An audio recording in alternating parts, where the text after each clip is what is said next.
open access system through internet. High-quality research articles on humanities, social sciences, science, education, multidisciplinary, commerce and management are shared by the researchers. Till date, 800 papers have been uploaded on kcgjournals.org and 8,03,200 visitors have visited the portal. Library revamping. KCG is also working in the direction of capacity building of the libraries and the librarians.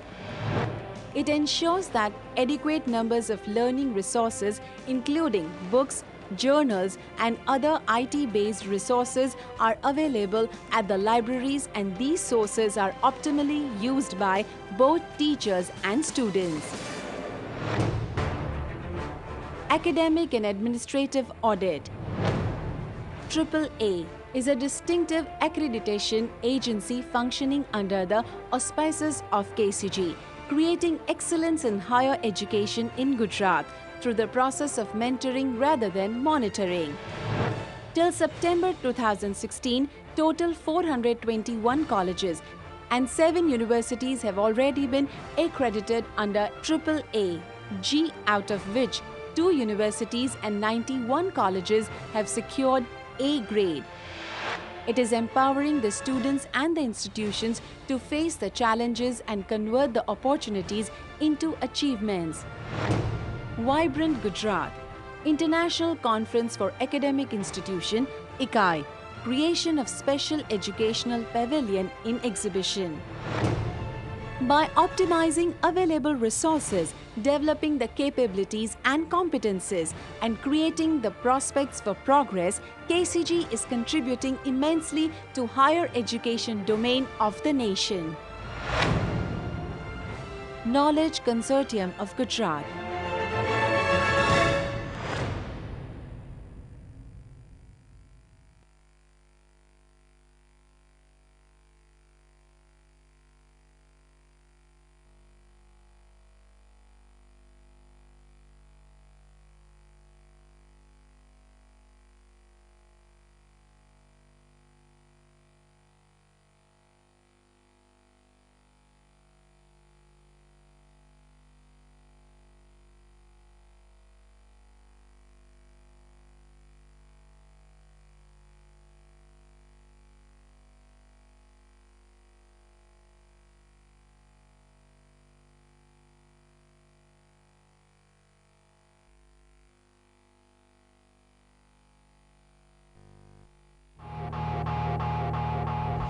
Zero.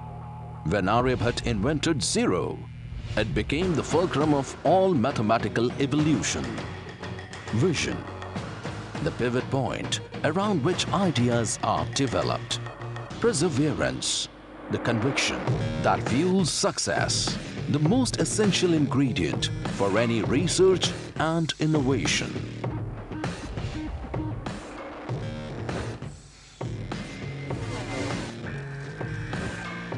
IIT RAM, Center of Excellence, the ground zero where great ideas are incubated with vision and perseverance. Centuries have passed and witnessed unprecedented engineering marvels in all fields. The next century is all set to hoist the benchmark even further. Institute of Infrastructure, Technology, Research and Management, IIT RAM, established by the Government of Gujarat as an autonomous university, provides educational training that emphasizes innovation, enhances dormant potential and motivates to achieve professional excellence. IIT RAM is instrumental in bringing about a profound change in engineering education by creating Center of Excellence to organize advanced studies and to promote research. Center of Excellence. The campus provides an in-house industry-like setup to give students the best of practical knowledge of the contemporary industry norms. All the laboratories of the institute are well equipped with advanced and sophisticated instruments to fully satisfy the training and research needs of students as well as faculty. These laboratories provide opportunities to materialize the theoretical concepts. In this direction, IIT RAM provides the intellectual ambience in a stimulating campus with world-class industrial machinery. At IIT RAM, a center of excellence has been established in collaboration with state-of-the-art Siemens products and Siemens industry software applications. Some of the labs developed under this collaboration are: Product Design and Validation Laboratory is equipped with the latest configuration to support product design and validation, which are two of the most significant stages of product development. This laboratory has 30 workstations and dominant tool for modeling, designing and simulation. The Advanced Manufacturing Laboratory. The Advanced Manufacturing Laboratory with the latest configuration involves the use of technology to create faster production process with minimal energy consumption. It is primed with 30 workstations and provided with industry's most advanced products. Electrical Laboratory. The Electrical Laboratory includes electrical machines and power system protection. The laboratory is equipped with most modern equipment and instruments. The laboratory also provides facility for computer simulation and virtual experimentation with the latest updated software. Process Instrumentation Laboratory. Process Instrumentation Laboratory has an array of instruments for temperature, pressure, volumetric and mass flow measurements, level detection, etc. The Process Instrumentation Laboratory amalgamates unique scalable architecture with powerful engineering tools and a wide variety of additional functions such as alarm management, process safety and asset management. The entire production process, from goods receipt to goods issue in both manufacturing and process plants, can be automated using these instruments. Automation Laboratory.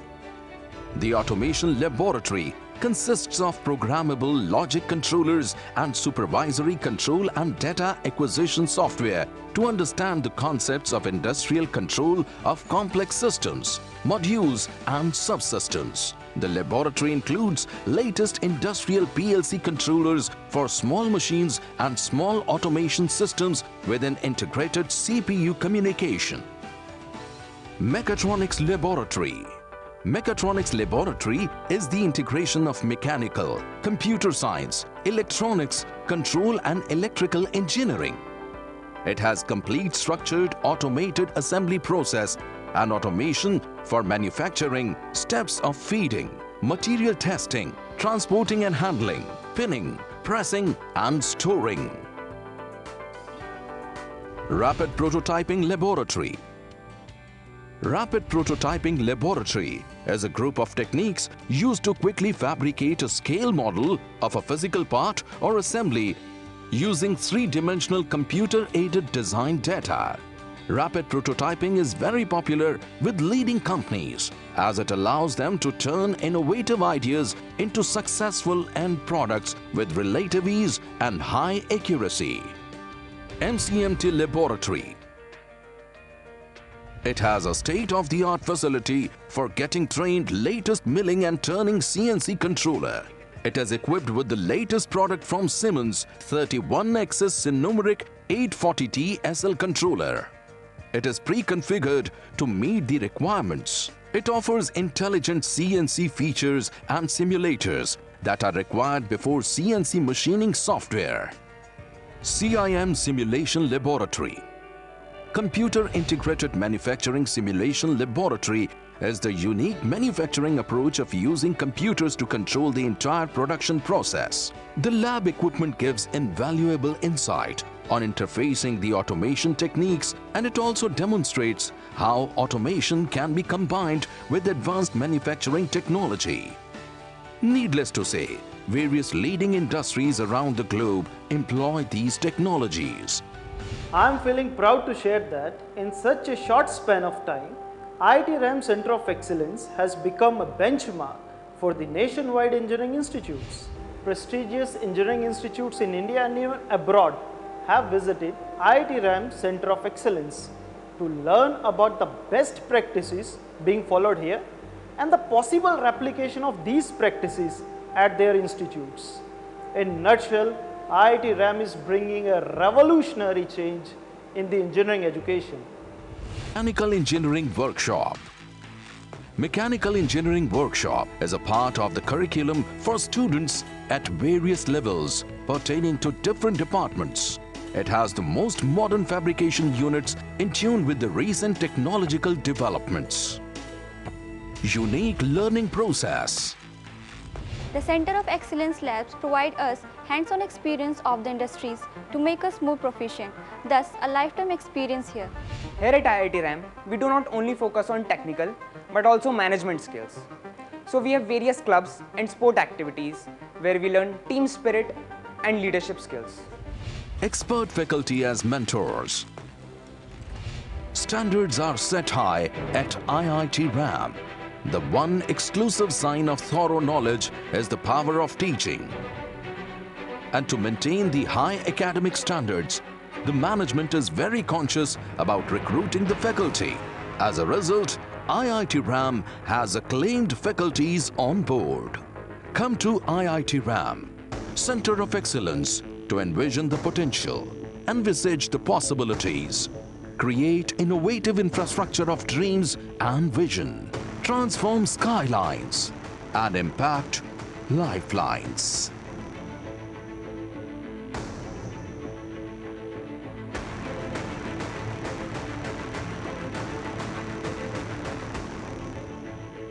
IIT RAM, Center of Excellence, the ground zero where great ideas are incubated, because everything begins with a zero.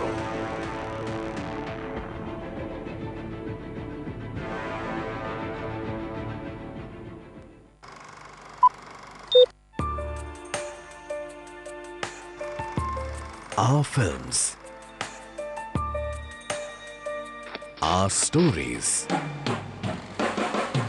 films beyond boundaries,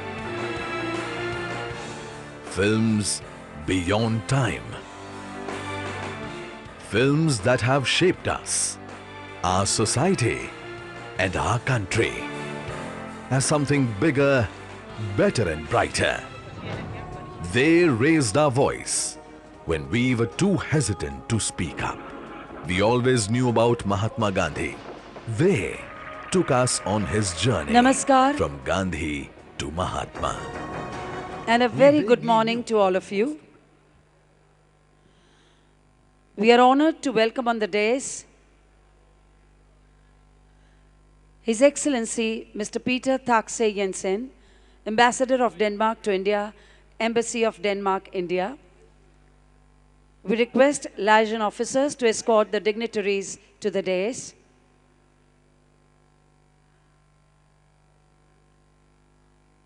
Australian Consul General, Mr. Tony Huber,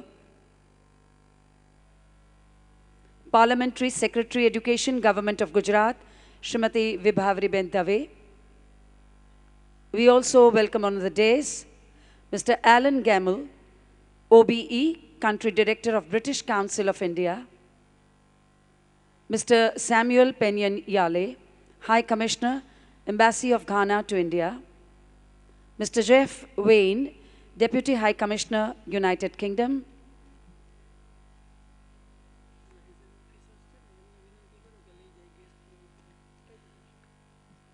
Mr. Asfor Dingamo, Ambassador, Embassy of Ethiopia,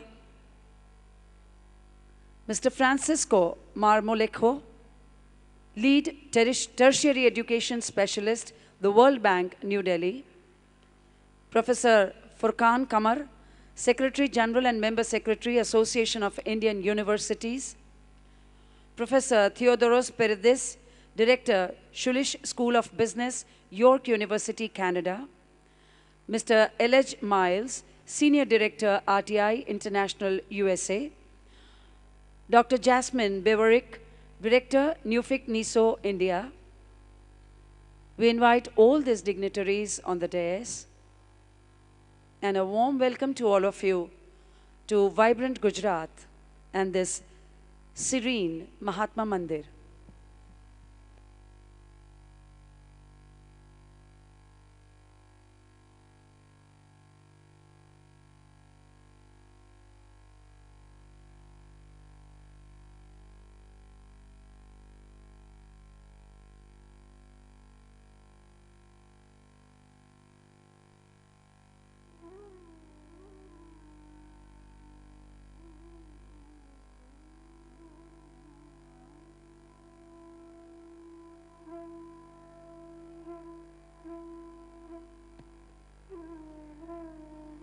Honorable Chief Minister is expected to arrive in a few moments from now. A gentle reminder to kindly put your cell phones on the silent mode. Thank you.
Denmark to India, Embassy of Denmark, India.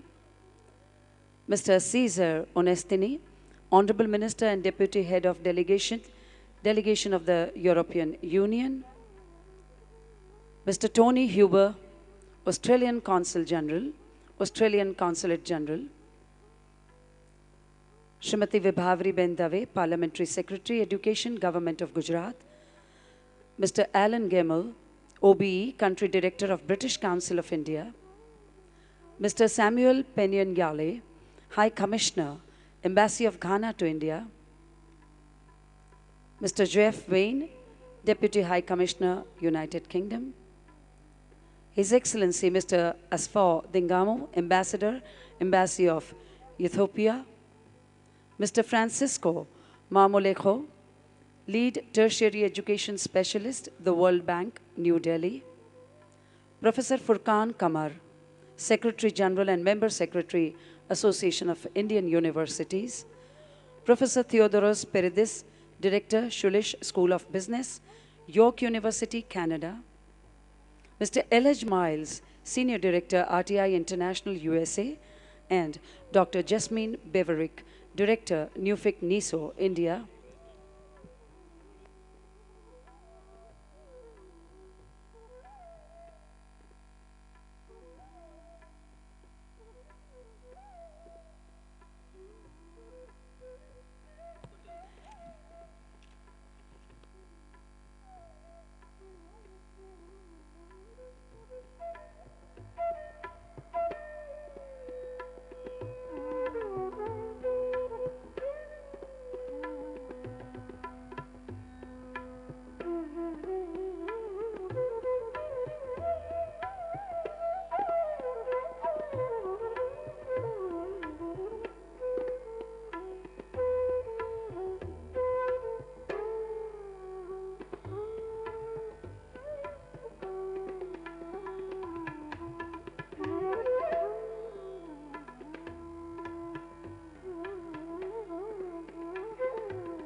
we welcome Honorable Chief Minister of Gujarat, Shri Vijay Bhai Rupani, to this international conclave on higher education.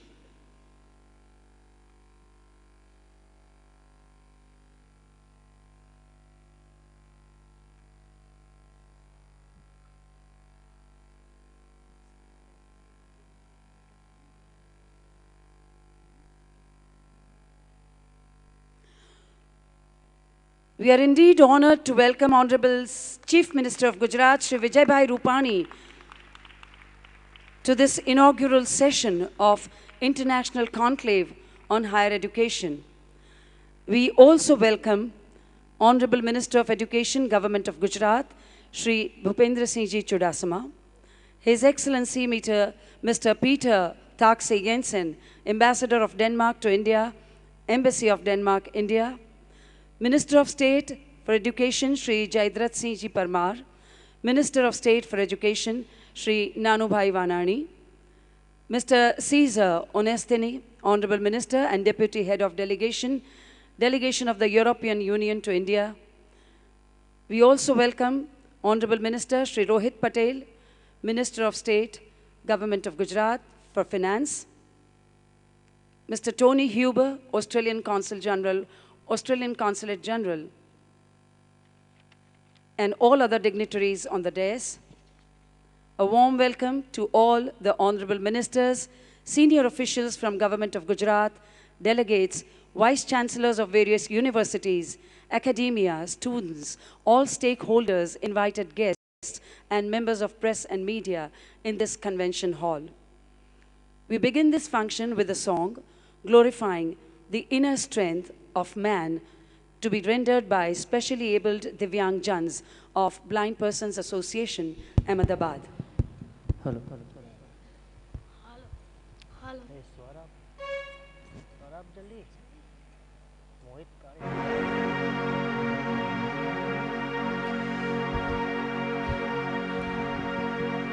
Vakratunda महाकाय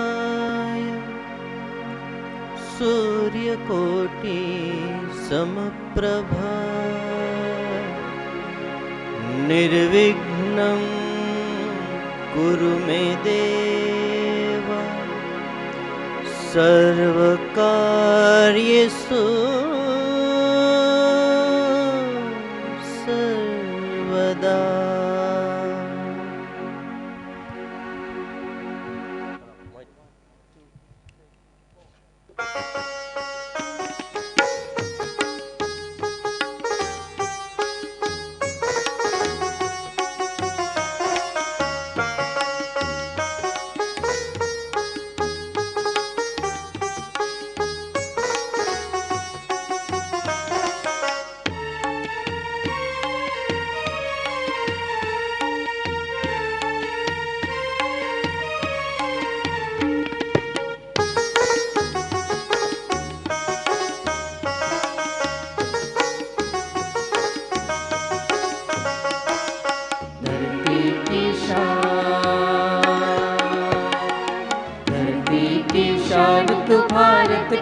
संतान तेरी मुट्ठियों में बंद तूफान है रे।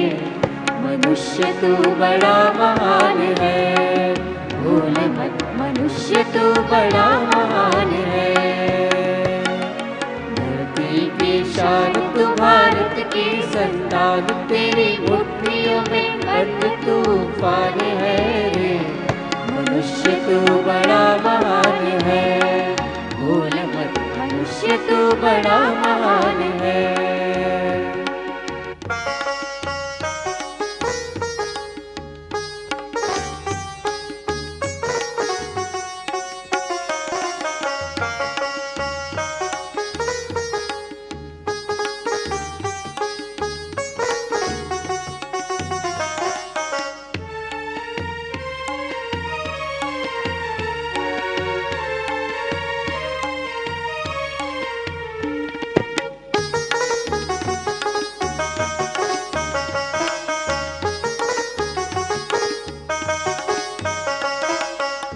जो चाहे पर्वत पहाड़ पहाड़ों को फोड़ दे, तू जो चाहे नदियों के मुख को भी मोड़ दे, तू जो चाहे माटी से अमृत निचोड़ दे, तू जो चाहे धरती को अंबर से जोड़ दे, अमर तेरे प्राण,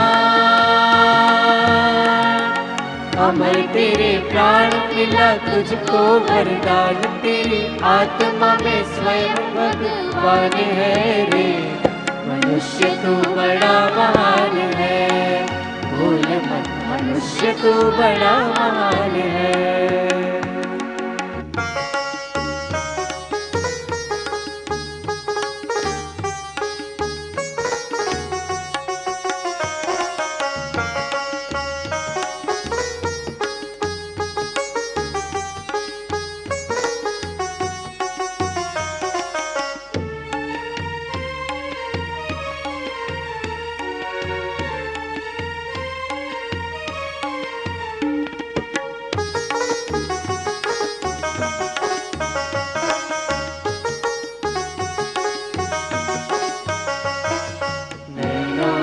चाल तेरी गति में भूचाल तेरी, छाती में छिपा महाकाल है। पृथ्वी के लाल तेरा गिरी सा भाल तेरी, पृथ्वी में तांडव का ताल है। निजको तू जान, निजको तू जान जरा शक्ति पहचान, तेरी वाणी में युग का आह्वान है रे। मनुष्य तू बड़ा महान है, भूल मत मनुष्य तू बड़ा महान है।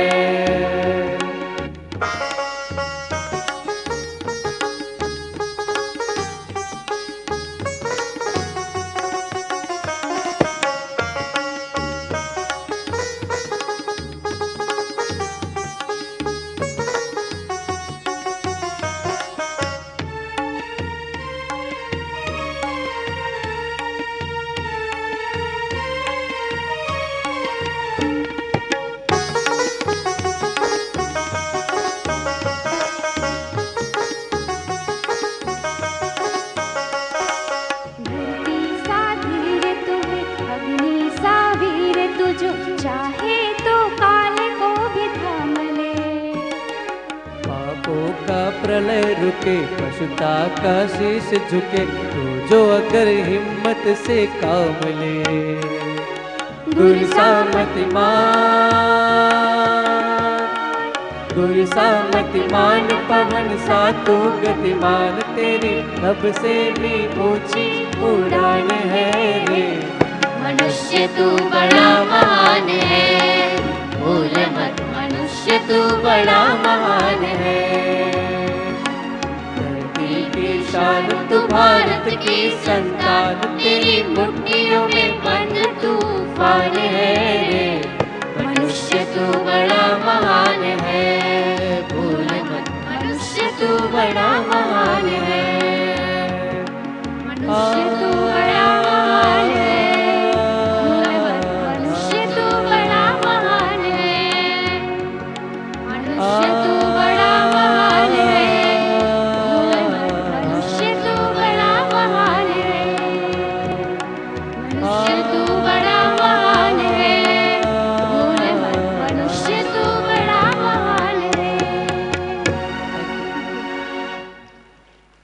Thank you, dear students, for that soulful rendition of the song. Gujarat has achieved many milestones in the field of education under the enlightened leadership of Honorable Minister of Education, Government of Gujarat, Shri Bhupendra Singh Chudasama, a senior politician of Gujarat. The state today has developed into a knowledge hub for higher education with more than 60 universities, some of which are very innovative, such as Yoga University, Children's University, Forensic Sciences University, Raksha University, Sports University, National Law University, Teachers University, Tribal University, and Skill Development University. Under his creative leadership, Gujarat has introduced some very innovative measures in the teaching, learning, and examination procedures at school, college, and university level for quality enhancement. We now invite Honorable Minister Shri Bhupendra Singh Chudasama, for his welcome address.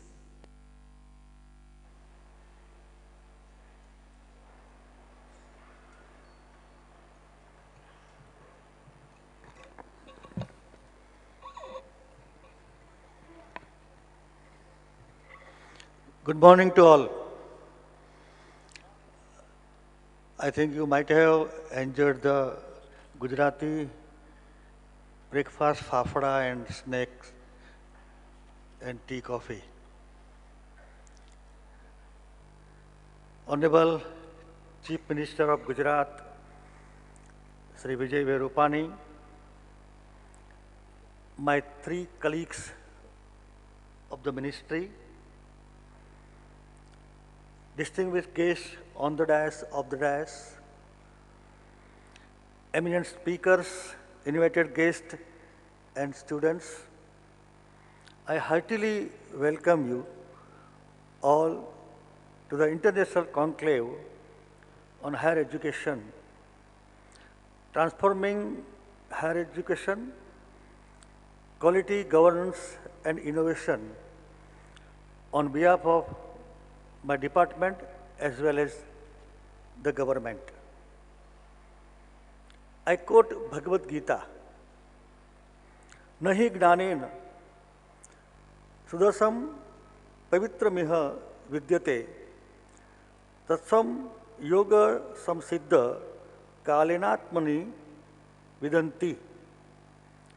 Where there is knowledge, everything becomes transparent and pious. He who achieves this stage will be remembered. India's economic development and transformation is transically linked to the education and skilling. Only an educated country can aspire to be a developed country. We thus need to ramp up the numbers of higher educational institutions. We also need to architect world-class institutions. Today, Gujarat state is known as education hub in the country. All types of educational institutions have flourished in Gujarat. I am happy to announce that 5 MOUs are going to be signed today. 1. School of Governance, Law and Urban Development, Section University of Applied Science, Netherlands and Gujarat Institute of Disaster Management for exchange of students, faculties and staff members. Second, Embassy of Denmark, New Delhi, India and Gujarat Consortium Society for collaboration of educational and research activities. 3. British Council, India and Knowledge Consortium of Gujarat for enhancing employability skills and building capacity in research. 4th, the National Association of Software and Services Companies and Gujarat Technological University to provide training to GTU students. 5th, School of Business, New York University, Canada and Pandit Dindayal Petroleum University for exchange of students and faculties and undertaking joint faculty research. I welcome and express special thanks to our new partners in educational department. Active participation from all the institutions of India and abroad is extremely important. The state of Gujarat has 58 universities, 106 government colleges, 356 grant-in-aid colleges, 456 technical colleges, large number of private colleges and universities. Government has started 34 new government colleges and 2 new universities during the last 2 years. Government has also initiated the startup policy, which is the dream vision of Honorable Prime Minister. In education, there is a golden triangle of quality, quantity and equity. You just can't ignore one while strengthening the others. The quality of education is the main concern of the hour. As the national ranking framework is introduced by Ministry of Human Resources Development, it is extremely necessary that our institutions maintain high standards of quality. To achieve the goals, the institutions should follow the best practices of the world-class universities and institutions. Continuous upgradation of curriculum, introduction and employment-oriented courses, exploring opportunities for training, research and innovation. Need-based academic programs and introduction of integrated as well as interdisciplinary courses, strategic ties with industries and foreign as well as Indian higher education institution is the core area where we need work these days. Government of Gujarat has acted upon all the aspects of education, which includes primary, secondary, higher and technical education. Whenever we meet, we discuss only on higher education. Higher education is a third or fourth floor. The base is primary education. In Gujarat, we have planned to develop the primary education, to strengthen the private education primarily. So that we have started Chalo School, Chalo College. Department has organized various enrollment programs like Gunotsav and etc. These are the key factors which will change entire education system from grassroots level to higher education. The quality of education will also increase in this way. I quote Martin Luther King, the function of education is to teach one to think intensively and to think critically. Intelligence plus character, that is the goal of the true education. Responding to the industry demand for a more hands-on approach to teaching in tune with the mission of building Skill India, it is necessary to build ample opportunities for experimental learning and enhancing student employability. Extension activities and digital literacy for all should also be promoted for students. Instead of merely viewing the growing population as a liability, we should change the population into an asset and stand along with trying to control the growth. This can be done only by education and human department. Problem is opportunity for me, said by Honorable Prime Minister Narendra Modi. Research and innovation is also an important aspect of higher education. Higher education with an innovative mindset is the key to success. Research is a systematic activity directed towards the discovery and development of an organized body of knowledge. So it is extremely important to introduce courses of research methodologies at all levels of higher education. Government of Gujarat has given a great boost to startup and digital India programs as research and innovation has no limitation. Again, I quote Isaac Newton. I do not know what I may appear to the world, but to myself, I seem to have been only like a boy playing on the seashore and diverting myself in now and then, finding a smoother pebble or a prettier sail than ordinary wheels. The great ocean of truth lay on undiscovered before me. Good governance in education system promotes effective delivery of education services. It affects the standards of quality of education, knowledge management, research and innovation, and productivity in general are an integrated part of the good governance. Merely giving a degree and a certificate to a young person that is qualified for appointment is not enough. We have to make our younger generation think. Good governance opens all the doors of effective use of available resources, good education, world-class citizens, and top educationalists to generate world-class institutions. We have to build the character of the students and build the nation by culture, says the Prime Minister of India.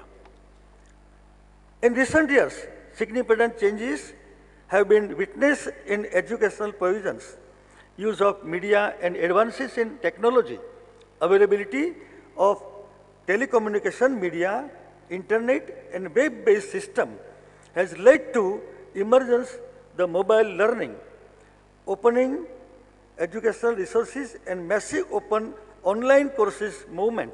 Student and faculty exchange program should also be promoted in higher education. Earlier, I quoted Bhagavad Gita, I quoted Martin Luther King, and I quoted Isaac Newton.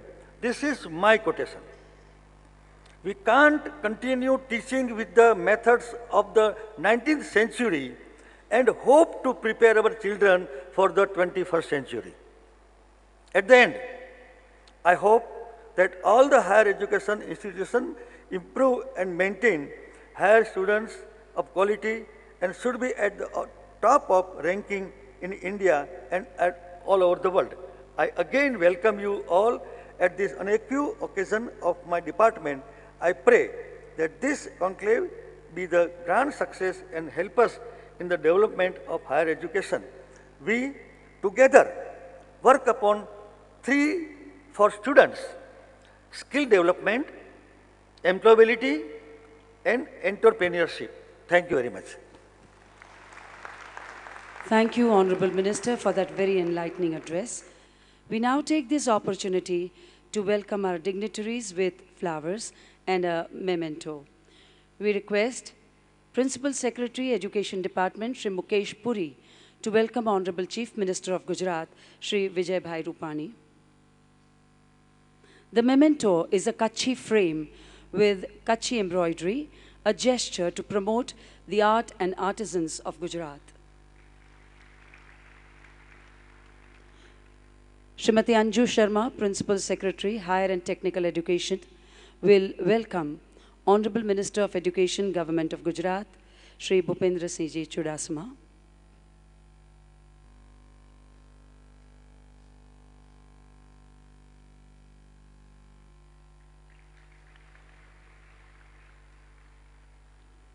We request Shri A.J. Shah, Commissioner Higher Education, to welcome His Excellency Mr. Peter Takse Jensen, Ambassador of Denmark to India.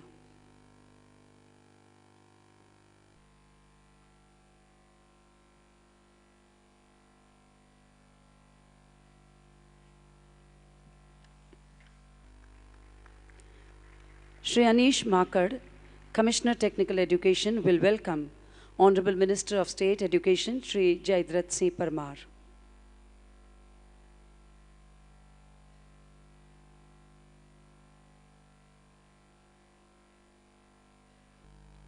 We request Shri Mahesh Singh, Director Sarva Siksha Abhiyan, to welcome Honorable Minister of State Education, Shri Nanubhai Vanani.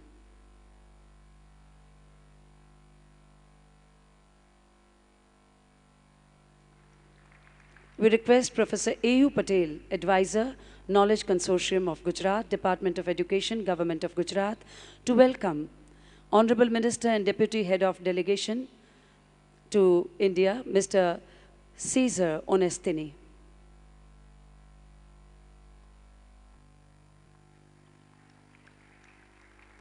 We request Shri G.M. Missan, Deputy Secretary, Education Department, to welcome Australian Consul General in India, Mr. Tony Huber.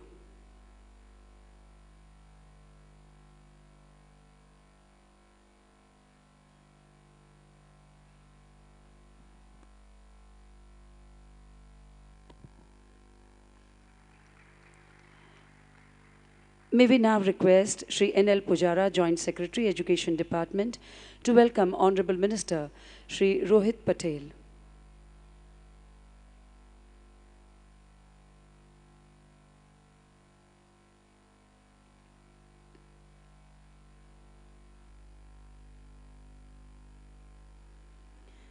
We request Shri B.P. Chauhan, Deputy Secretary, Education Department, to welcome Honorable Minister, Transport, Shri Vallabhbhai Kakadia.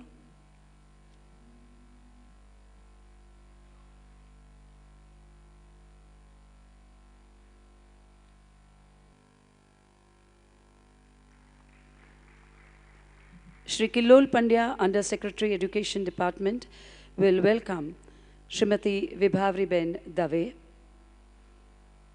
Parliamentary Secretary, Education, Government of Gujarat.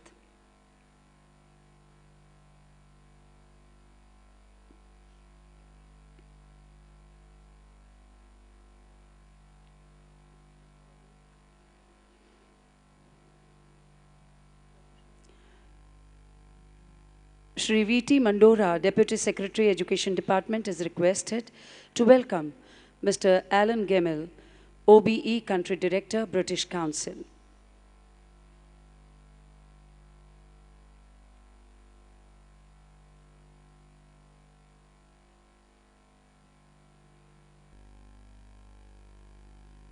Shri Nikunj Jani, Under Secretary Higher Education, is requested to welcome His Excellency Mr. Samuel Panyan Yale, Higher Commissioner, Embassy of Ghana to India.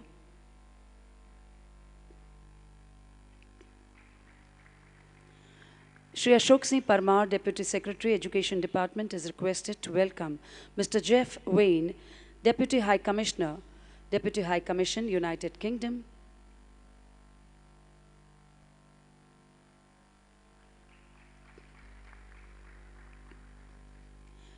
Shri Harish Prajapati, Deputy Secretary, Education Department, will welcome His Excellency Mr. Asfaudin Mamu, Ambassador, Embassy of Ethiopia to India.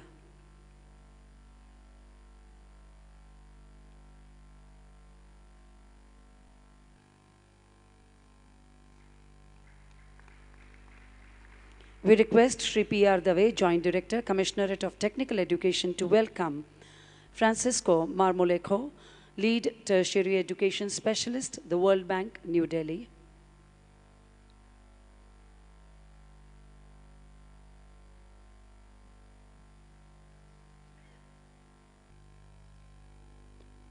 May we request Shri V.S. Purani, Joint Director, Commissionerate of Technical Education, to welcome Professor Furqan Qamar, Secretary General and Member Secretary, Association of Indian Universities.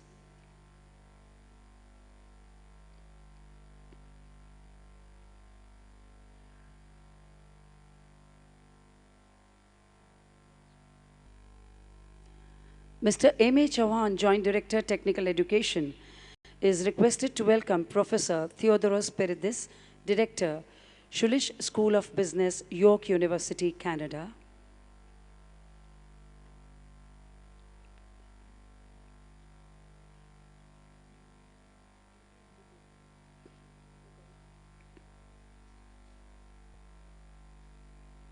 We request Shri Lalit Vyas, Deputy Director, Higher Education, to welcome Mr. L.H. Miles, Senior Director, RTI International, USA.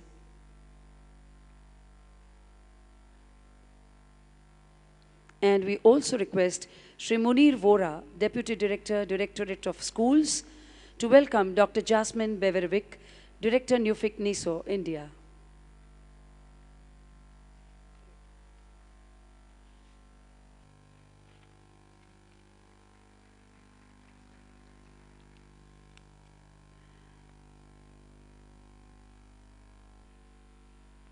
We now bring to you a film on the higher education scenario of Gujarat.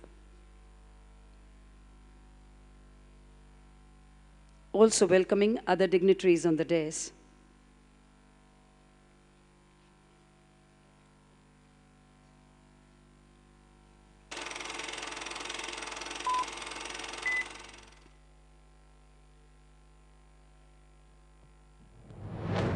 Education is not preparation for life.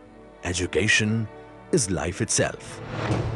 Education is the key to unlock the golden door of freedom. Education is not the filling of a pail, but the lighting of a fire. Education is the most powerful weapon which you can use to change the world. Today, Gujarat has 58 universities, along with larger and older ones like Gujarat University, Maharaja Sayaji Rao University, Sardar Patel University, Saurashtra University, to name a few. Gujarat is also a pioneer in sector-based universities like Pandit Deen Dayal Petroleum University, Gujarat Technological University, Center for Environmental Planning and Technology University, Gujarat Forensic Sciences University, Institute of Infrastructure, Technology, Research and Management, Dhirubhai Ambani Institute of Information and Communication Technology, Children's University, Raksha Shakti University, Anand Agricultural University, the Indian Institute of Teacher Education, Gujarat National Law University, Swarnim Gujarat Sports University, and many more. The state is home to several globally eminent academic institutes and centers of excellences in different fields, like Indian Institute of Management, Indian Institute of Technology, National Institute of Design, Institute of Rural Management, Physical Research Laboratory, Plasma Research Institute, Entrepreneurship Development Institute of India, National Institute of Fashion Technology, MICA, and many more. With an aim to herald a change in the higher education scenario, Gujarat government's Department of Education has taken initiatives like Knowledge Consortium of Gujarat, providing ideas and paradigms for achieving excellence in education. Scope, an initiative to build English language proficiency in the youth of Gujarat. BISAG telecasts educational programs across the state using satellite communication and dedicated channels.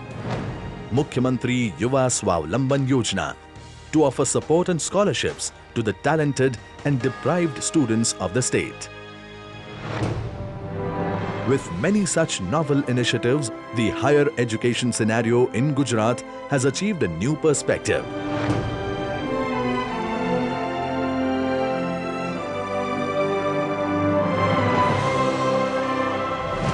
Creativity, knowledge, quality, research, innovation, technology, vision, opportunity, excellence.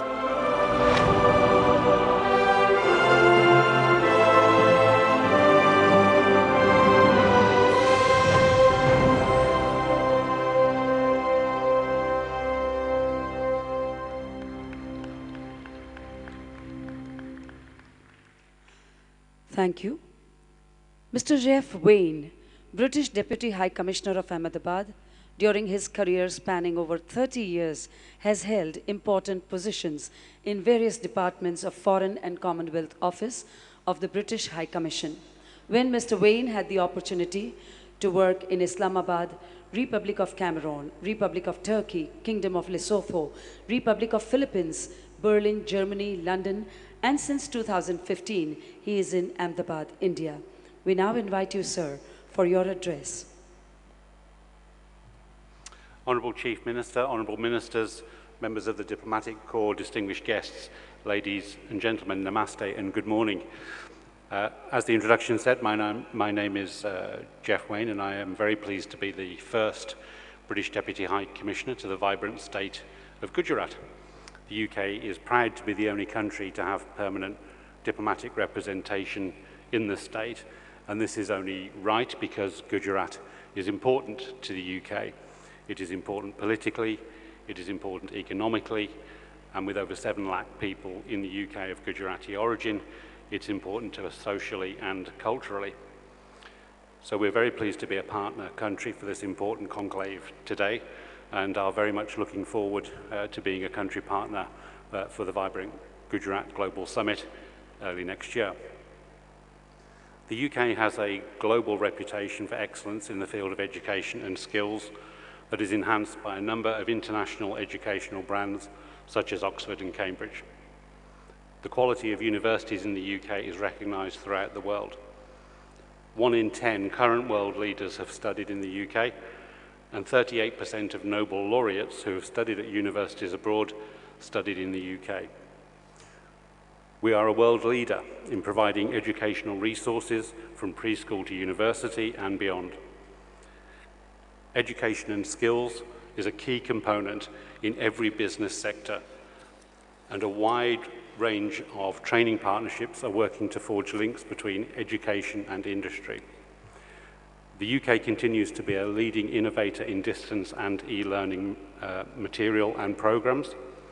It enjoys a major natural advantage as the home of the English language, the main business language in the global market. There has been huge investment by the British government in developing technology and innovation centres to encourage links between universities and the business sector, helping to turn great research into commercial opportunities. For example, the UK pharmaceutical industry funds more than 600 PhDs at UK universities, and it reaps the rewards, with 14% of the world's top medicines being researched and developed in the UK. The UK also produces a huge volume of high-quality research.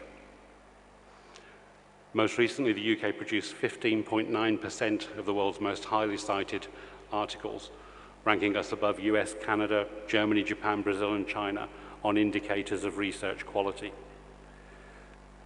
The UK's university sector is a research powerhouse, creating innovative, timely solutions to the world's most pressing problems.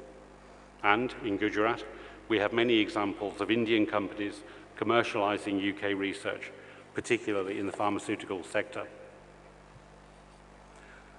Students are drawn to the UK to take advantage of its unrivaled education system, studying at all levels from English language training to PhD level. The UK is the second most popular destination for international higher education, students with 10% of the global total. More than 440,000 international students studied at higher education institutions in the UK last year. 4 of the top 8 spots in this year's QS World University Rankings went to UK universities.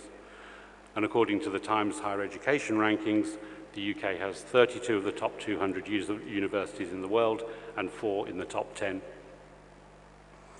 The ultimate proof of the quality of UK education is in the glowing testimonials and satisfaction levels of international students themselves.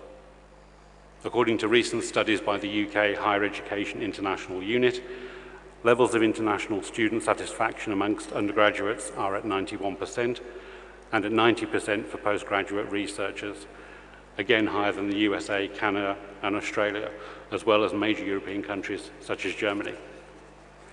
There are over 300 institutions in the UK, including universities, higher education colleges, and further education colleges, offering a range of courses that will set students up for a successful future and give them the experience of a lifetime.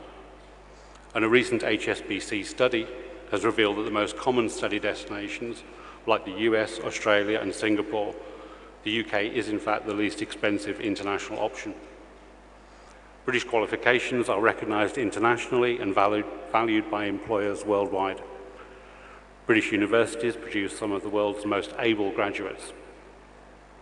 The QS Global Survey of graduate employers showed that UK degrees are highly valued worldwide, with UK universities producing the most employable graduates in Europe. We also have a proven track record in transnational education. Over 500,000 students study on UK courses delivered outside the UK via distance learning, overseas campuses, or joint programs. And some 90 UK degree courses are already delivered in India through joint ventures with local institutions.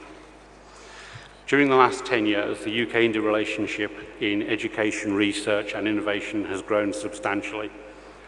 The relationship took a step further during the Indian Prime Minister's visit to the UK last November, where the two countries decided to come together to mark 2016 as the UK-India Year of Education, Research and Innovation.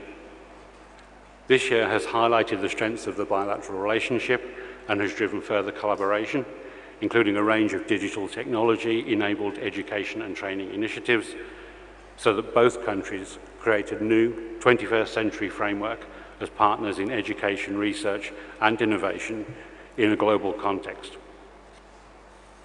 In the professions, the UK's institutions command worldwide respect for their roles in setting standards of entry to the professions and for professional development, covering ethical as well as technical standards.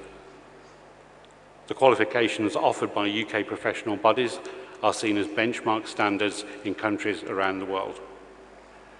The UK has an education sector that consists of independent, autonomous institutions with the power and expertise to take decisions and develop their own strategies.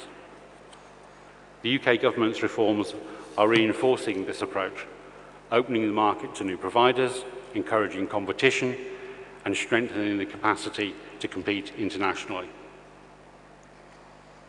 Let me finish by saying that the UK, again, is proud to be a country partner for this important conclave, particularly given Gujarat's strong track record of innovation in education, and we are pleased that the British Council is a partner organisation. I'm sure that your discussions today will lead to a much better way forward in transforming the quality, governance and innovation of the higher education sector in Gujarat and India, and I look forward to hearing the outcome of your deliberations in due course. Thank you for your time and for your attention. Thank you, Mr. Wayne, for that wonderful address. Australian Consul General Mr. Tony Huber is an experienced career officer with the Department of Foreign Affairs and Trade who has served overseas as Australia's Deputy High Commissioner, Ottawa, and First Secretary, New Delhi. Mr. Huber has served in a range of positions, including as Director of India Economic and Indian Ocean Rim Association Section, Director Pacific Bilateral Section, Director Regional Trade Policy Section, and Director Consular Information and Crisis Management Section in Canberra. We now invite you, sir, for your address. Honourable Chief Minister, Honourable Minister for Education, fellow speakers, other distinguished guests, ladies and gentlemen, Kem Chaho Gujarat.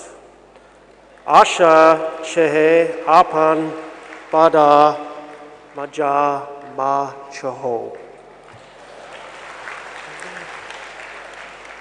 I want to congratulate the vibrant Gujarat team for organising the International Conclave on Higher Education. We applaud Gujarat's efforts to lift education to global standards by pursuing the three themes of quality, governance, and innovation. Australia supports this drive to enlist high-quality foreign institutions for the task of reforming curriculum, training teachers, strengthening research outcomes, and educating students. Australian universities and research institutions are well placed to assist in building quality and innovation. Last year, Australia welcomed more than 53,000 students from India, around 11% of all international students in Australia, second only to students from China.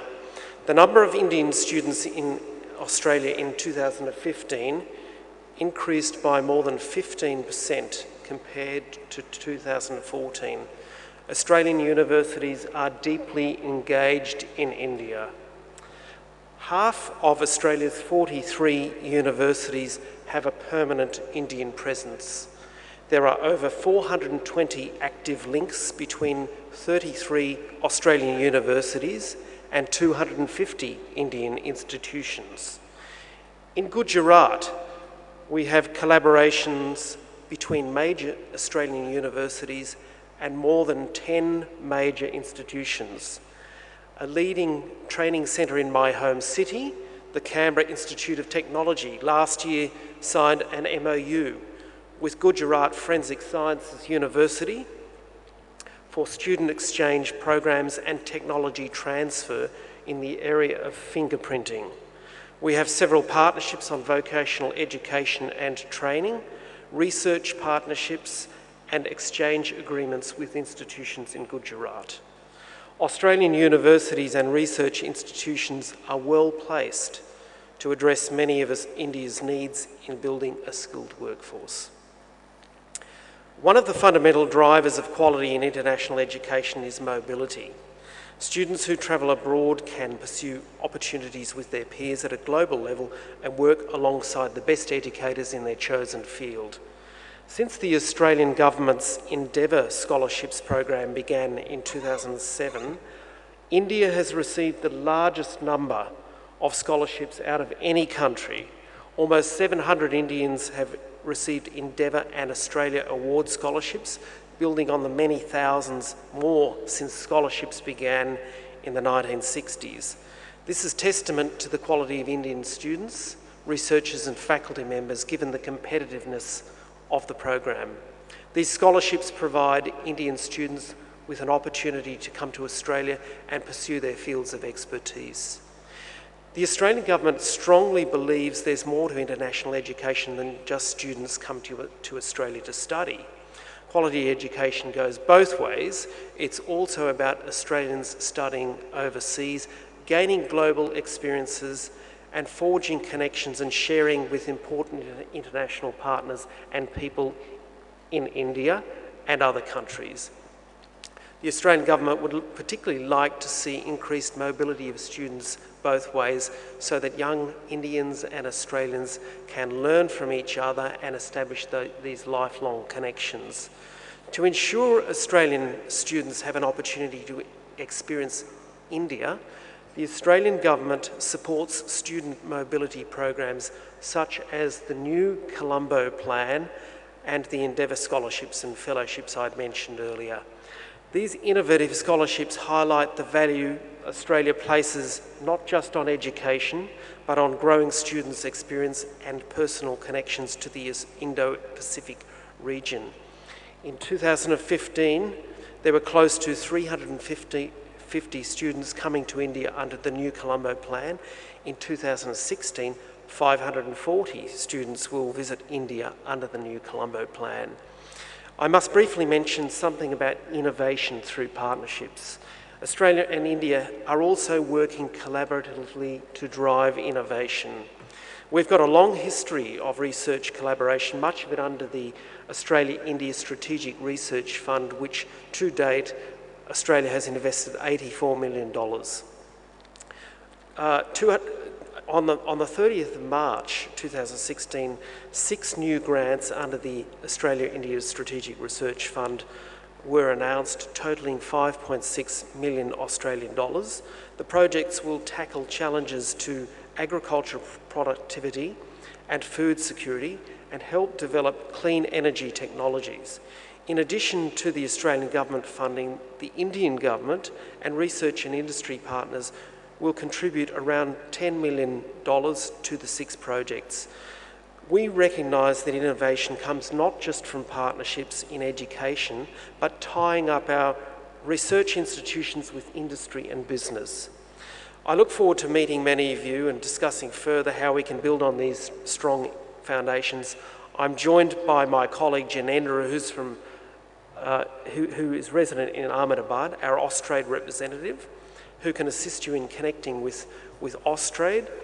My hope is that Australia and Gujarat continue to expand our strong education relationship and look forward to each other for the knowledge and skills that drive innovation and quality in higher education. Thank you. Thank you, sir, for those very warm words of praise for the state and its leadership. His Excellency, Mr. Peter Takse Jensen, Ambassador of Denmark to India, Bhutan, Maldives, and Sri Lanka, is equipped with more than 30 years of experience with Ministry of Foreign Affairs, Denmark, holding key positions in departments of legal affairs and legal service and security policies.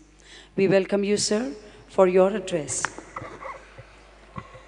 Thank you very much for that kind introduction.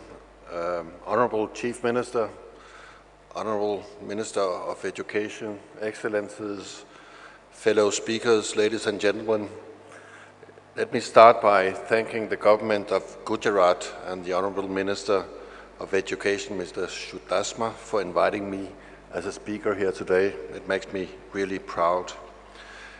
Gujarat is home to some of the best educational institutions here in India. Two of your IITs are in the national top 15. You have the Indian Institute of Management, which is known worldwide, and CEPT is considered to be one of the best in India, if not the best, when it comes to the important area of urban development. Also, you have a number of institutions which reflects the strength of Gujarat in the field of agriculture, including Anand Agricultural University.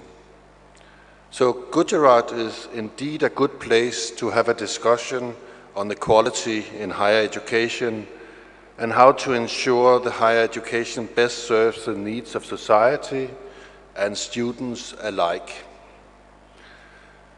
You may ask what the ambassador of Denmark can bring to this table, and rightly so. After all, Denmark is a far-away country and has a population of the size of Ahmedabad. But looking closer, however, you will realize that Denmark has a lot to offer. Not only do a number of Danish higher education institutions already have ongoing cooperation with universities here in Gujarat, but Denmark has 7 of its 8 universities on this year's Times Higher Education World University ranking, and Denmark also ranked among the most innovative in the world, and we excel in research. I want to commend Gujarat and the leadership here for being one of the most successful states in India when it comes to attracting foreign investments. Biennial Vibrant Gujarat events have been an important element and driver in this strategy, and my country is looking forward to participate in the next one in January as well. However, prosperity will increasingly be determined by harnessing the right set of skills and at exploiting new technologies of our age, like robots, digital data, and the Internet of Things. Investing in skills, technology, and education is among the most important agendas of our time. Letting improvements in higher education go hand in hand with efforts to promote foreign investment reflects, in my view, a very, very clever strategy. Given India's and Gujarat's young and increasingly well-educated population, Danish companies are actively pursuing strategies to include India in their value chain. Danish investments have already provided jobs to more than 200,000 Indians, and we look for further investments here. For Danish companies, the single most important element is neither cheap land nor low wages. It boils down to the availability of qualified labor. So without nurturing, expanding, and improving your higher education, even Gujarat is bound to run into bottlenecks or prone to attract the low kind of investments that you might regret in 1 or 2 decades. Include skill development and training, education, innovation, and research. And we can build on what we already have. In business management, Copenhagen Business School are collaborating with IIM Ahmedabad. There is already an MOU between CEPT and the Aarhus School of Architecture. I also see prospects of concluding an MOU between the university and Copenhagen and a non-agricultural university. And last but not least, I see huge potentials in the maritime sector. This is a strategic match between Danish maritime competencies and Gujarat, now positioning itself to become one of India's 2 major maritime clusters, and this includes establishment of a maritime university.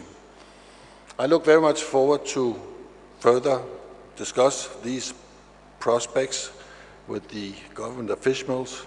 Let me close by thanking the organizers for this great conclave to carry forward the agenda on quality, governance and innovation at higher education institutions in India today. Thank you for your attention. Thank you, Your Excellency. Mr. Alan Gemmell, OBE, Country Director of British Council of India, is known for his commendable work as British Council's Israel Director, running a £10 million stem cell research fund with world-leading medical research foundations and launching UK's first multilateral research fund in the Middle East to tackle critical water challenges in the region. We invite you, sir, for your address. Colleagues, thank you. I'm sorry that my life has once again flashed before my own eyes. Good morning, namaste, Honourable Chief Minister, Honourable Deputy Chief Minister, Honourable Education Minister, distinguished speakers, guests and students. It is an inspired choice to hold an international conclave on higher education, and I would like to thank the Government of Gujarat and the Honourable Chief Minister for taking that decision. It is inspired to bring governments together and government representatives together who share a passion for education. There are many things that our countries share, a passion perhaps for cricket. As I've travelled round India, having arrived in May, I've also found a shared passion for Shakespeare, perhaps because so many young people in this country, like in my own, study it perhaps to death in their schooling. Inspired by the Honourable Education Minister's quotes this morning, I thought I would start my remarks with a quote by Shakespeare. This is the 400th anniversary of his death and an important year for us and him. He has Polonius saying in Hamlet, brevity is the soul of wit. And that has been my catchphrase for my speeches since arriving in India, and I hope to stick to it today. I'd like to start by, in these short remarks, saying 3 things really. Thanking the Government of Gujarat for today's conclave, saying why higher education is such an important part of the work of the British Council, and then speaking a little about why these themes of quality, governance and innovation matter so much to the higher education sector in the UK. So as our Deputy High Commissioner and I have said, we're honoured that the British Council is invited to be a partner organisation for the Government of Gujarat's International Conclave on Higher Education. This event is further evidence of the importance placed on higher education by the state government and of the impact of their higher education strategy delivered through the Knowledge Consortium of Gujarat. For these reasons, I'm delighted that I will be signing an MOU between the British Council and the Knowledge Consortium of Gujarat to strengthen collaboration in higher education, promoting skills programmes that improve young people's employability and in research. I'd also like to say today why higher education is such an important part of the work of the British Council. The British Council has been developing connections and educational relationships in India for almost 70 years, and in Gujarat for 32 of those. We're proud that almost 160,000 Indian students studied in the UK in the last 10 years, and that we've worked with British universities and the UK government to award over 500 scholarships to Indian students last year. But we're also interested in the power of institutional relationships too. Over the last 10 years, and with the support from the Ministry for Human Resource Development and state governments, we have created over 1,000 research partnerships and 25,000 academic exchanges through an Indo-British research fund, the UK-India Education Research Initiative.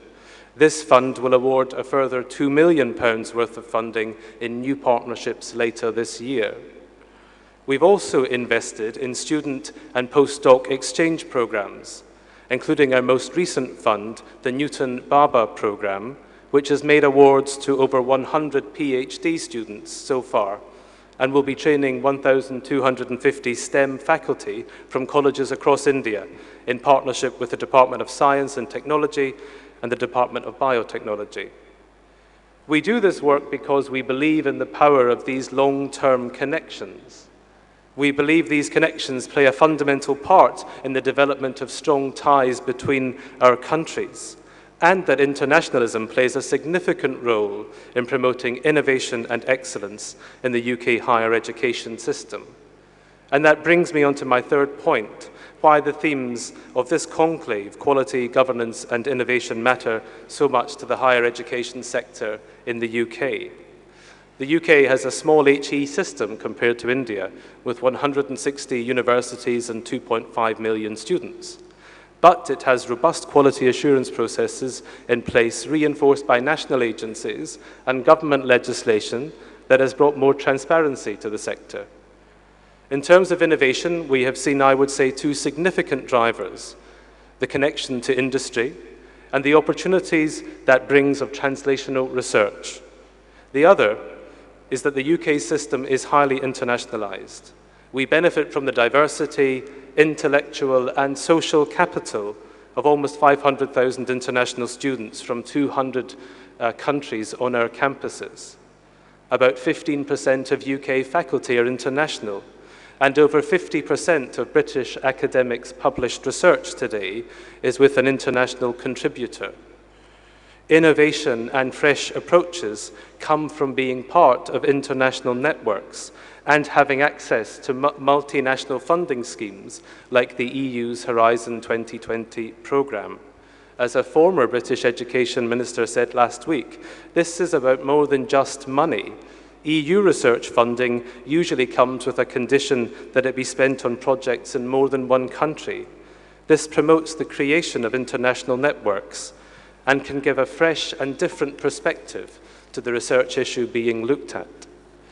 So I congratulate the Government of Gujarat for organising today's international conclave and giving us an opportunity to ask, how do we ensure our universities have the right leadership to foster innovation and deliver the highest quality research, education and training that our young people need for the demands of the 21st century? Thank you. Thank you, Mr. Gamble. Mr. Caesar Onestine, Honorable Minister and Deputy Head of Delegation of the European Union to India, has worked on the variety of policies, including the promotion of European cooperation in the areas of education and professional training, the development of European transport networks, and the liberalization of gas and energy markets. We invite you, sir, for your address. Good morning. Thank you very much for inviting me, and it's a great pleasure to be here. Honorable Chief Minister, Honorable Deputy Chief Minister, Minister of Education, fellow members of the Diplomatic Corps, professors, students and friends in Gujarat, thank you for this invitation, and thank you very much for inviting us to speak on a topic which is very close to the heart of the European Union work on research, education and training. Gujarat has always been historically a port of entry for travelers, for business, for scholars, and is just apt that today continues to perform this role, and that we're here today to look at the question of higher education and how to continue improving the quality and the exposure to international experiences. From the European Union, we obviously take a very close look at the developments in India in this area.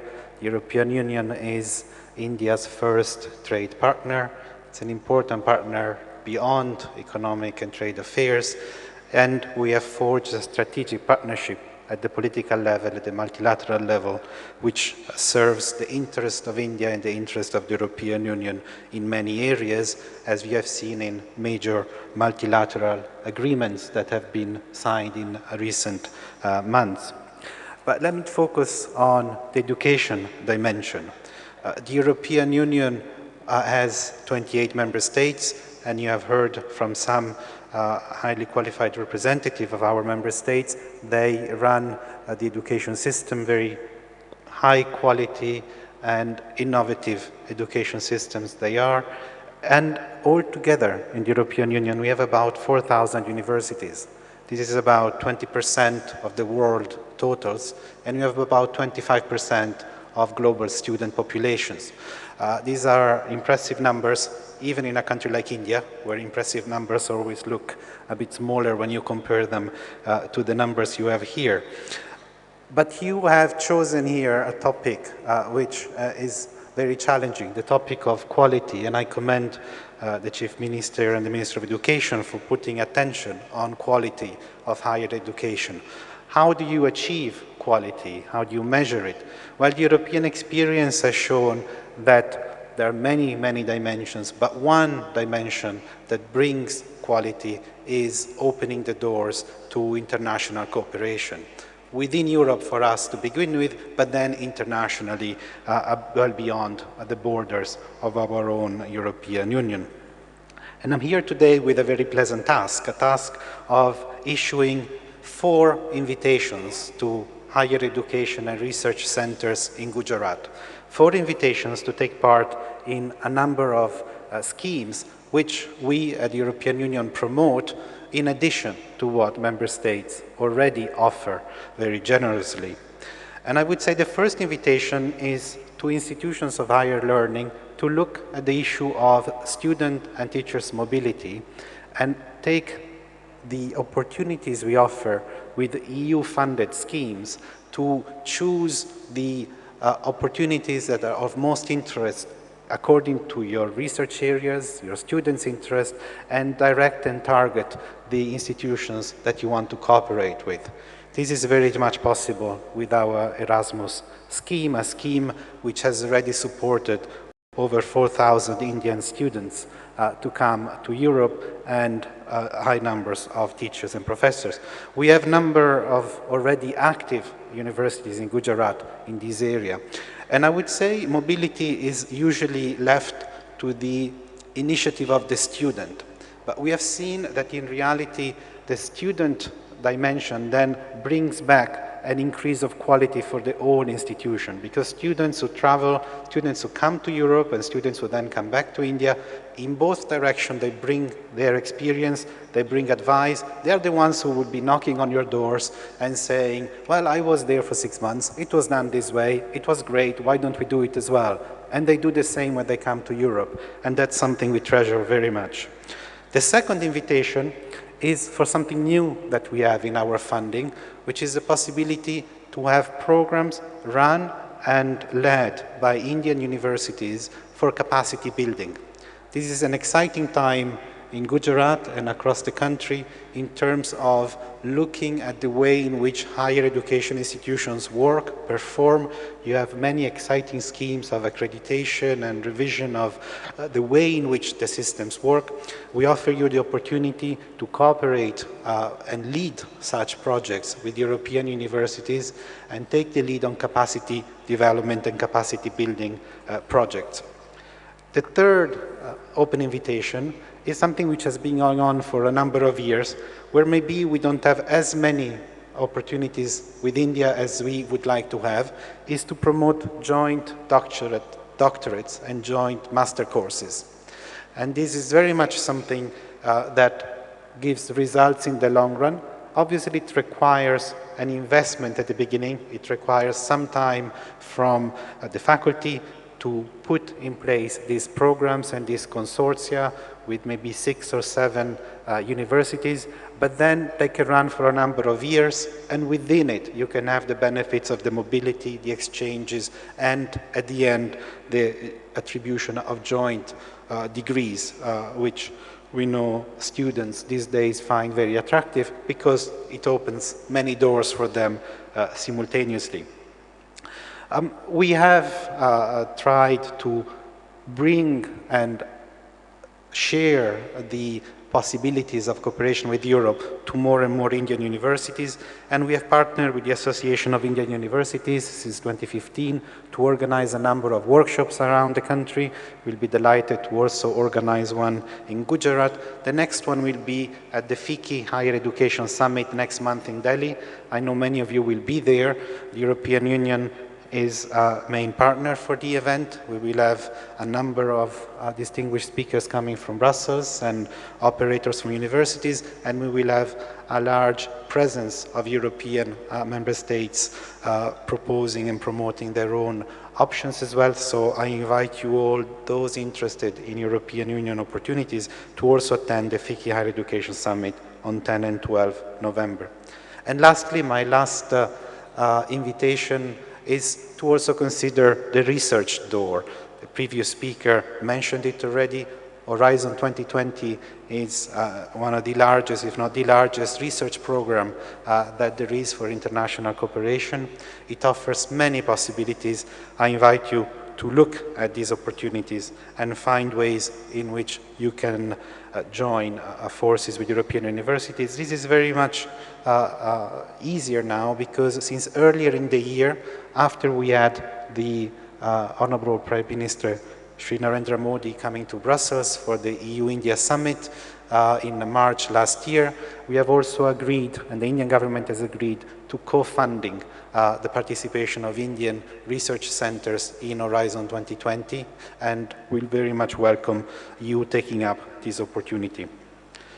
Lastly, with over 6,000 European enterprises in India, with a growing number of investment opportunities and investment partnerships in India, we see that the numbers of job creation through the European Union presence in India is growing. It's now in the millions.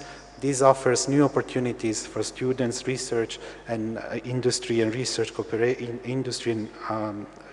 research cooperation that need to be taken up. Looking at the agenda of Vibrant Gujarat and the ambitious goals that the Chief Minister sets for the continuation of this enterprise, we think that this is an important dimension of this cooperation. So thank you very much, and I wish you all the best for the rest of the conference. Thank you, sir, for your valuable inputs. Honorable Minister Onestini's doctorate research was on higher education policy making in Germany, and he worked for 5 years in the European Commission's Education Department. Ladies and gentlemen, we now bring to you a pre-recorded video address by Honorable Union Minister for Human Resource Development, Government of India, Shri Prakash Javadekar. I am very happy to be with you through this video message.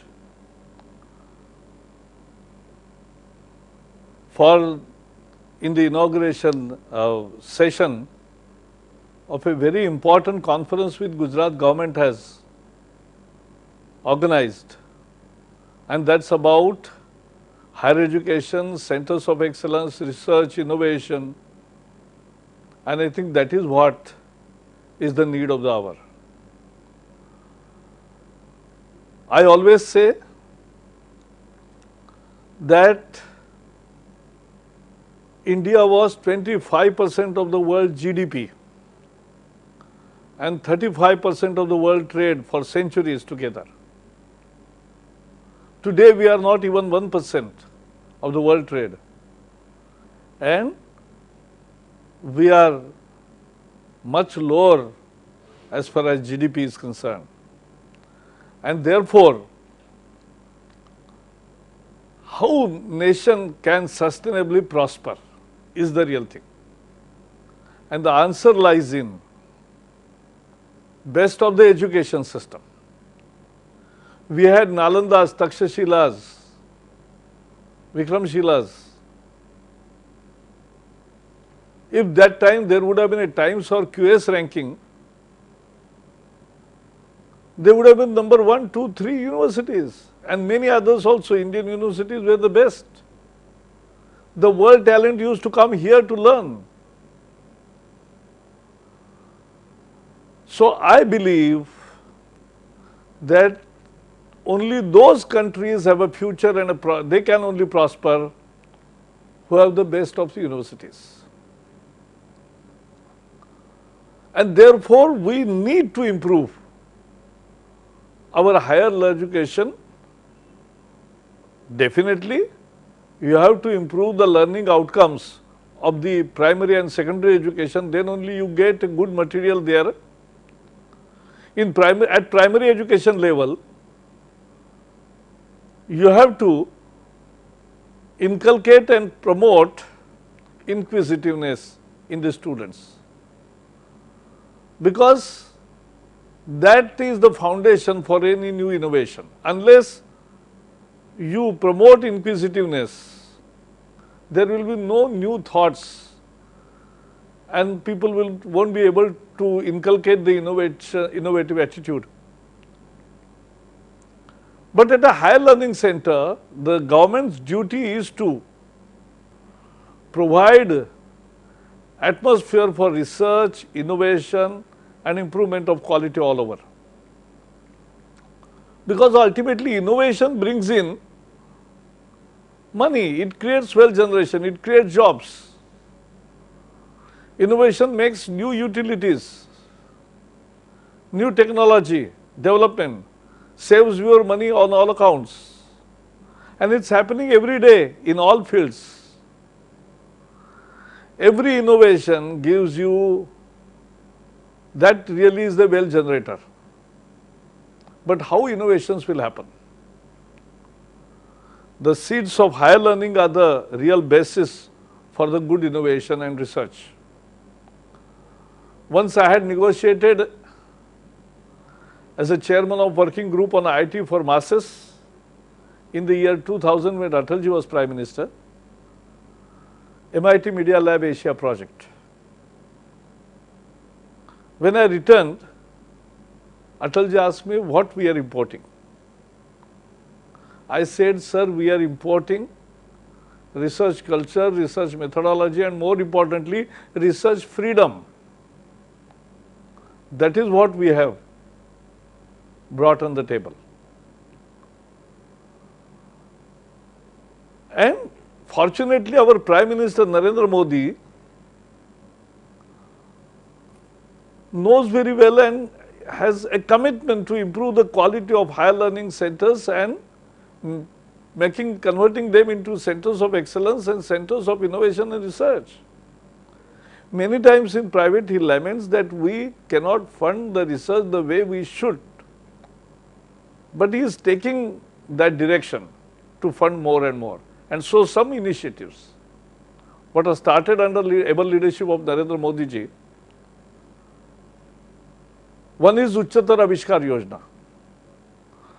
Industry and academia interaction was lacking in India. Now industries have given their customized requirement and IIT teams of faculties and students together will work on those ideas and come out with solution. Uchchatar Avishkar Yojana, more than 100 ideas are being worked on. More than 260 crore rupees are meant for that. So that's how things will improve. We are also starting startup. We are also starting incubation centers on IIT campuses. And it is fructifying. When Prime Minister says make in India, he actually is saying that come and innovate. He is calling back the innovators, Indian talent minds working in foreign labs. Come here, innovate here. We will provide you all facilities. Now under the Global Research Interactive Network, a new green program in which the students will be provided PM scholarship, but student will also get the opportunity to work in foreign top end labs and again come back and continue here. We are also creating a higher education finance agency through which we will give a infrastructure and particularly research infrastructure thrust in next 3 years, so that our higher education learning centers come up with excellent research labs. So students stay here. They will get money, they will get research facilities, the freedom, and they innovate here. So when he says make in India, he says he is asking actually come, innovate. When he is also asking investors to come and invest for investors, and he is saying come, innovate, invest and make in India and sell with pride as made in India. That's benchmarking Indian products with international quality. I think that is what is required today. And today Gujarat government has organized, and my benchmate, we were sitting together in Rajya Sabha. I know Rupani ji, Bhupen Singh Chudasama, and we have worked together in Yuva Morcha for so many years, 30 years, together we have worked. I know both are effective leaders. They will deliver on the vision of Prime Minister Narendra Modi. And Gujarat will again become a leader in higher education centers to become really innovation centers. And that's what today your participation from foreign countries and others, I think we will achieve. I really wanted to come personally, and I had accepted and I promised Bhupen ji that I will come. But since, as you are seeing, this is a cartilage damage which is being treated, and therefore I can't take travel in for next 10-15 days, and therefore you will excuse me. But technology has given this opportunity to be with you. You have always seen me on screen. Today also you are seeing me screen, but I'll come soon. Thank you and all the best.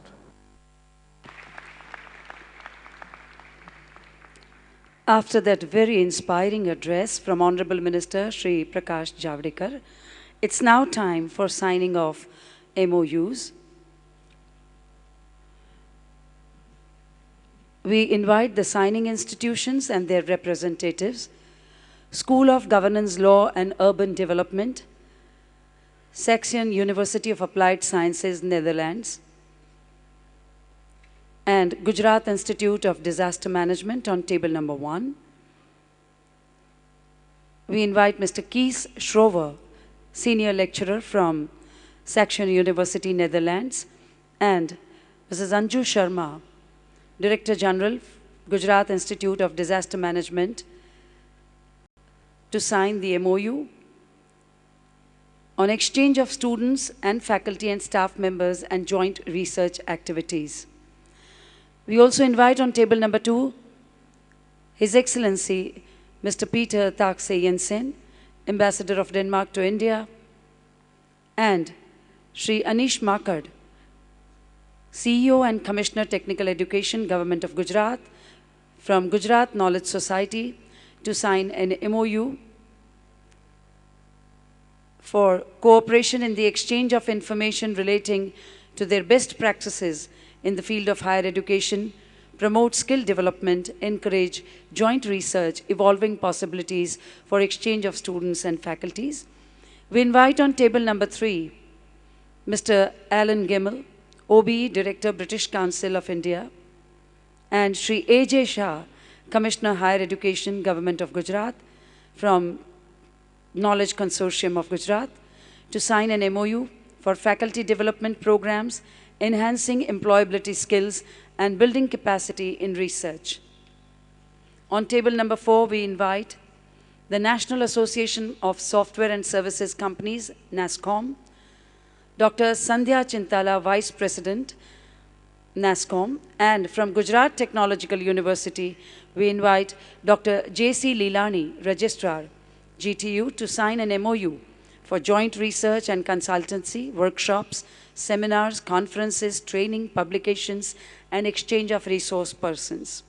On table number 5, we invite Professor Theodoros Peridis, Director, India Campus, Schulich School of Business, York University, Canada, and Professor Pramod Paliwal, Dean, School of Petroleum Management, Pandit Deen Dayal Petroleum University, to sign an MOU for exchange of students and faculties and undertaking joint faculty research.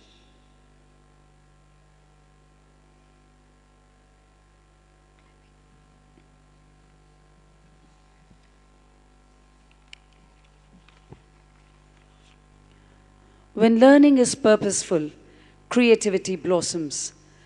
When creativity blossoms, thinking emanates. When thinking emanates, knowledge is fully lit.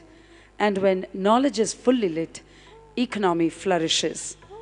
Let us all welcome this moment with a thunderous round of applause.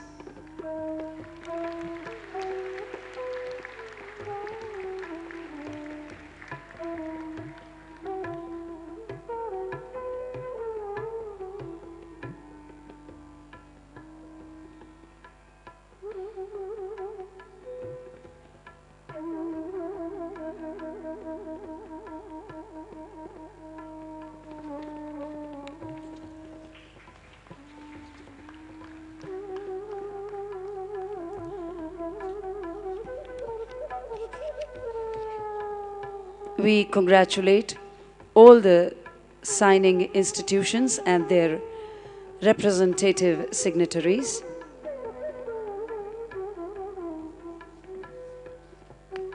On the signing of these MOUs during this inaugural session of International Conclave on Higher Education in the presence of Honorable Chief Minister of Gujarat, Shri Vijay Bhai Rupani. Thank you all.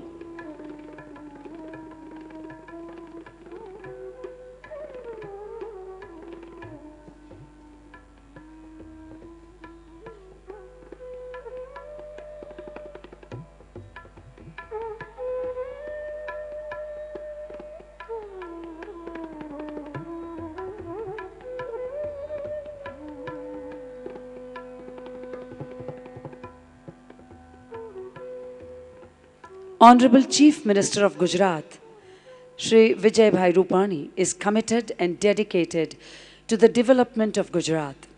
His government, founded on 4 pillars of good governance: transparent government, sensitive government, decisive government, and progressive government, is all set to take Gujarat to lead from the front in India's growth. We now invite Honorable Chief Minister of Gujarat, Shri Vijay Bhai Rupani, for his inaugural address.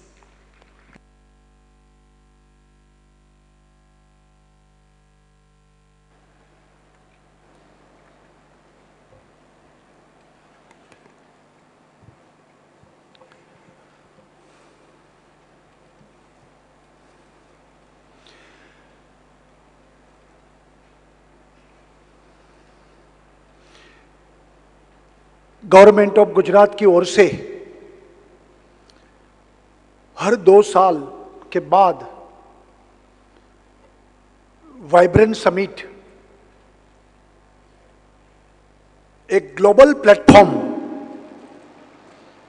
Government of Gujarat की ओर से हमारे प्रधानमंत्री श्री नरेंद्र भाई मोदी जी के एक vision के कारण, वो पूर्व जब मुख्यमंत्री थे तब से ये परंपरा और गुजरात में एक विकास की यात्रा को और आगे बढ़ाने के लिए हम वाइब्रेंट समिट करते हैं।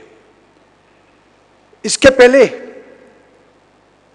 प्री वाइब्रेंट समिट का भी हम आयोजन करते हैं और इस अवसर पर आज international conference on higher education, quality governance and innovation, इस विषय को लेकर आज से ये कॉन्फ्रेंस का प्रारंभ हो रहा है। मंच पर उपस्थित हमारे साथी मंत्रीगण, विदेश से आए हुए सभी विदेश के पदाधिकारी, एम्बेसडर्स और सब डेलीगेशन, भाइयों और बहनों, सबसे पहले आप सबका इस कॉन्फ्रेंस में गुजरात की धरती पर हार्दिक स्वागत करता हूं।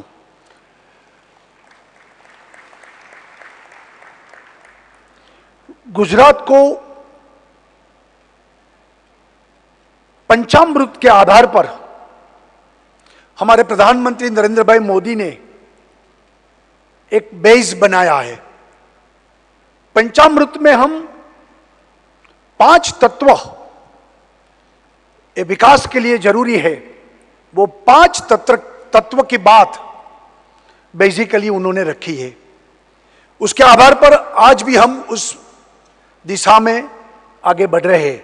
उसमें ज्ञान, ये सबसे पहला नॉलेज, ये पंचामृत में एक अमृत है, ज्ञान। दूसरा ऊर्जा,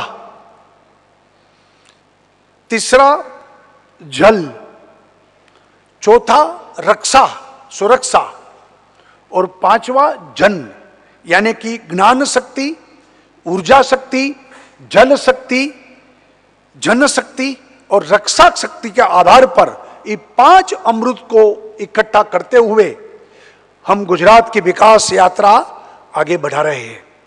और उसमें ज्ञान सबसे पहले है, क्योंकि ज्ञान, ये ज्ञान की सदी है और ज्ञान की सदी में हम ज्ञान की चिंता नहीं करेंगे तो नॉलेज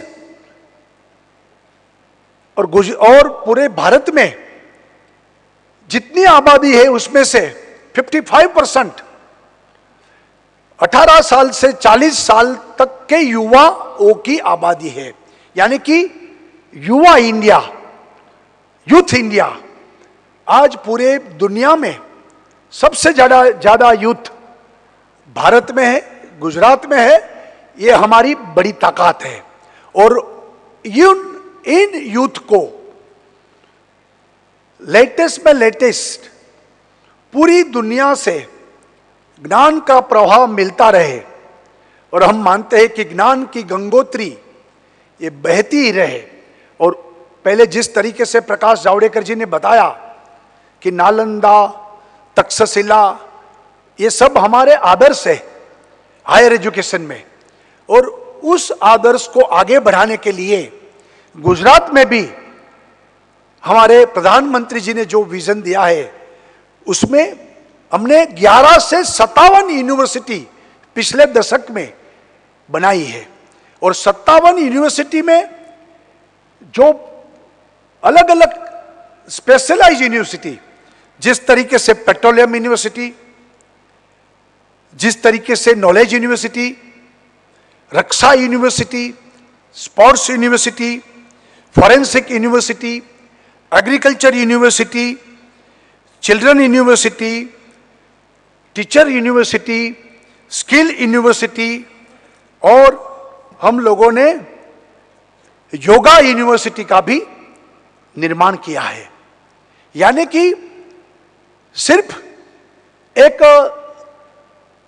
अलग अलग ट्रेडिशनल सब्जेक्ट के आगे, जिसमें से रोजगार भी मिले युवाओं को, विशेष ज्ञान प्राप्त करने के लिए पूरी दुनिया को गुजरात में आने के लिए हम आमंत्रित कर सके, इसलिए हम स्पेशल यूनिवर्सिटी, जिस तरीके से पेट्रोलियम है, ये आज हमारी पीडीपीयू एक सम्मानजनक प्रतिष्ठित संस्था गुजरात में बनी है।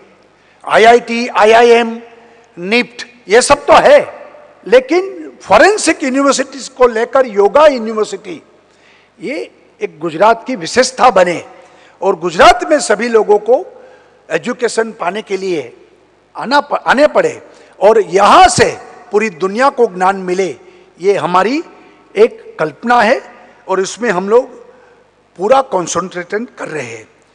2013 की वाइब्रेंट में गुजरात ग्लोबल समिट ने प्रूव किया है कि नॉलेज इकोनॉमिक और ग्लोबल प्लेटफॉर्म के लिए एक गुजरात की धरती उसका बेस बनी है और उसको हमने पूरा खुला, यानी कि वैश्विक स्तर पर गुजरात ने खुले आमंत्रित किया है और 2013 वाइब्रेंट की हमारी ये सफलता है।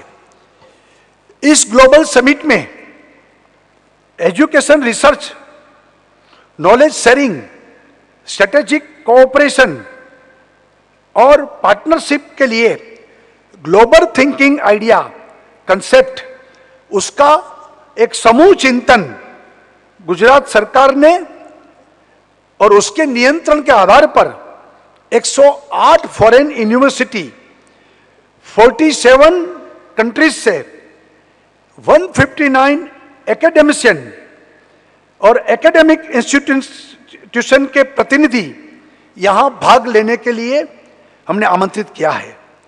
और भारत के यूनिवर्सिटी एजुकेशन के जो वरिष्ठ शिक्षण शास्त्री है, ऐसे 200 से ज्यादा मनीषी और विद्वानों को भी skill research, innovation, knowledge application, global trend के उत्तम से उत्तम ये पार्टनरशिप के लिए हमने चिंतन के लिए ये सब किया है। इस समिट के फलस्वरूप गुजरात में 1642 एजुकेशन नॉलेज एकेडमिक पार्टनरशिप के एमओयू संपन्न किया है। उसमें से state, national, world, around, HRD global, multiversity और open education resource, university in education, ये नया कंसेप्ट भी निकाला है। आज वाइब्रेंट समिट 2017 के पहले पूर्वार्ध में इस कॉन्फ्रेंस हो रही है। अंतरराष्ट्रीय इंटरनेशनल कॉन्फ्रेंस पर गुजरात के शिक्षण क्षेत्र के नए नए अभिगम, सज्जता, वैश्विक परीक्षा में गुजरात की शिक्षा प्रणाली और विचार मंथन का ये प्लेटफॉर्म बनेगा, ऐसा मुझे पूरा विश्वास है। और इस कॉन्फ्रेंस से पूरे विश्व में ये प्लेटफॉर्म सभी के लिए नॉलेज शेयरिंग के लिए ये महत्वपूर्ण कॉन्फ्रेंस बनेगी। मैं मानता हूं कि ज्ञान के गुरु प्रभावक सामर्थ्य के साथ वर्तमान भारत दो स्पेशल स्ट्रेंथ है उसकी, डेमोक्रेसी और डेमोग्राफी। विश्व के उच्चतम ये सुभग संगम अन्य कोई देश में नहीं है, ये भारत में है। डेमोक्रेसी और डेमोग्राफी, लोकशाही और लोक शक्ति, ये दोनों का विनियोग और गुणात्मक शिक्षा इसमें आएगी। और इसके साथ सबको साथ लेकर हमारे प्रधानमंत्री जो कह रहे हैं, सबका साथ सबका विकास, ये हमारी पूरी स्ट्रेंथ है। और जिस चैलेंज विश्व में भी हमारे भारत एक युवा भारत है, हमारे युवा लोग उन चैलेंज को स्वीकार करते हुए शिक्षा और दीक्षा के साथ इस देश का भविष्य का निर्माण करने के लिए ये सामर्थ्यवान है। और इसको सिर्फ ये प्लेटफॉर्म उन युवाओं का और आत्मविश्वास बढ़ाएंगे, ऐसा मुझे भी पूरा विश्वास है। और युवाओं के भविष्य को इस शिक्षा में जिस तरीके से इन्वेस्टमेंट और राष्ट्र निर्माण के कार्य के दायित्व में शिक्षा पर जितना भी हम खर्चा करेंगे, उसका गुणात्मक शिक्षा में वृद्धि होगी, ऐसा भी मुझे पूरा विश्वास है। आज जिस तरीके से एमओयू हुआ है 2017 जनवरी में, जो वाइब्रेंट 17 होगा और भी एमओयू होगा। और गुजरात इस शिक्षा के लिए इन्वेस्टमेंट करने के लिए पूरी दुनिया यहां आएगी, ऐसा भी मुझे पूरा विश्वास है। स्किल स्केल एंड स्पीड, ये आज की कॉम्पिटिटिव नॉलेज सेंचुरी में अनिवार्य है। स्किल प्लस विल प्लस जिल इक्वल टू विन। और सामर्थ्यवान युवा पावर को भी अवसर मिलेगा, ये हमारा पूरा विश्वास है। और मैं मानता हूं कि इनोवेशन के लिए जो आज की युवा पीढ़ी जिस तरीके से उनमें तरबराहट है, नए नए आइडियाज, इनोवेशन, इसके आधार पर स्टार्टअप और स्टार्टअप के आधार पर युवा वर्ग और आगे बढ़े, ये हमारी गुजरात गवर्नमेंट की भी पॉलिसी है। और आने वाले दिन में गुजरात में भी गुजरात के लोग विश्व का सहयोग के साथ, पूरी दुनिया के साथ जिस तरीके से आने वाले दिन में आविष्कारों की, इनोवेशन की आवश्यकता है, उसमें गुजरात भी अग्रसर रहेगा।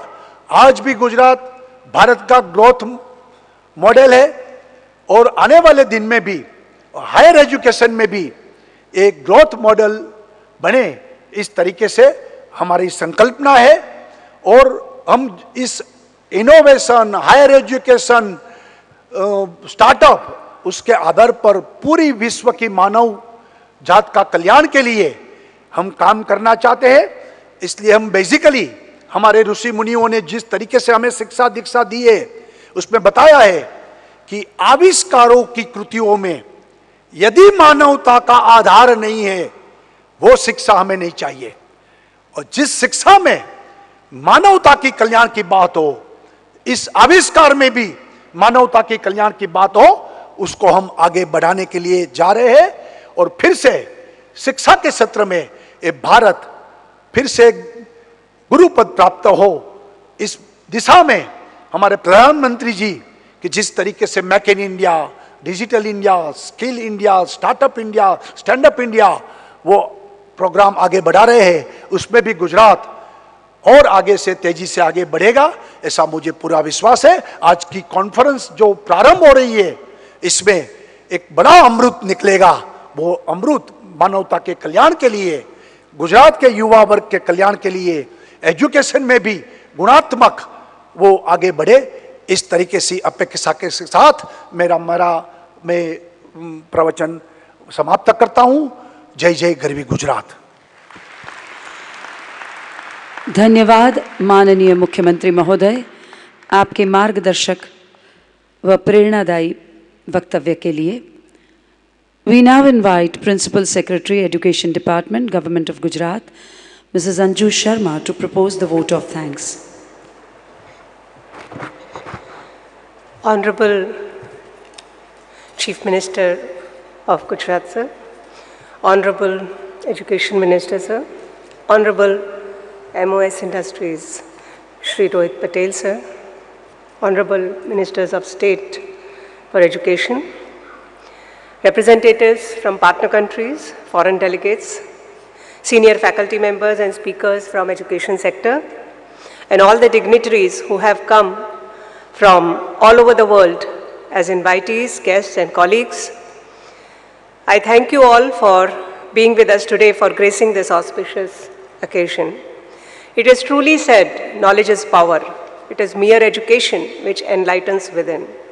Let all of us be enlightened today.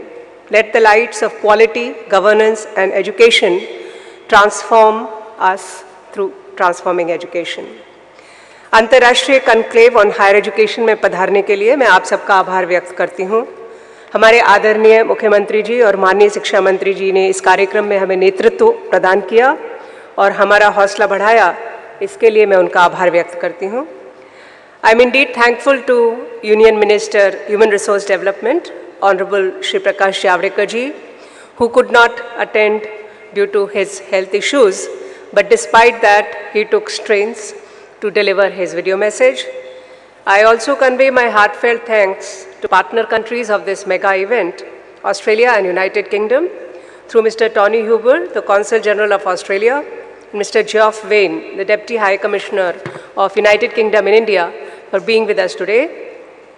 I especially thank His Excellency the Ambassador of Denmark to India, Mr. Peter Taxo Jensen, and also High Commissioner of Ghana, His Excellency Samuel Yeli, for having graced this occasion. I also thank British Council for joining as a partner organization and signing MOU with us. I hope that the brainstorming, which is to be continued in key sessions, quality, governance and innovation in the field of higher education, will help bridge the gap in higher education sector in Gujarat and all over the globe. I also thank our partners CII and KPMG. I thank all the distinguished speakers in advance who have come to deliver their knowledge in the parallel sessions and the participants as well. ઉચ્ચ શિક્ષણના ક્ષેત્રે quality, governance અને innovation માટે आओ આપણે સૌ આજે કશુંક ગ્રહણ કરી તેને ઈચ્છિત પરિણામોમાં પરિવર્તિત કરીએ. આવનારા દિવસોમાં આજનો દિવસ એક સેતુની ભૂમિકા ભજવશે તેવી આશા રાખીએ. શિક્ષણ વિભાગની અમારી ટીમ રાત દિવસ કામ કરી આ કાર્યક્રમને સફળ બનાવવા એક બની. તે માટે પ્રત્યક્ષ અને પરોક્ષ રીતે સહભાગી થનાર તમામને હૃદયપૂર્વક અભિનંદન અને મીડિયાના મિત્રોએ હાજર રહી અમને પ્રોત્સાહન આપ્યું તે બદલ તેમનો આભાર માની હું વિરમું છું. જય હિન્દ, જય જય ગરવી Gujarat. With that, we conclude this inaugural session, breaking for about 10 minutes and then reassembling in this very convention hall for the first plenary session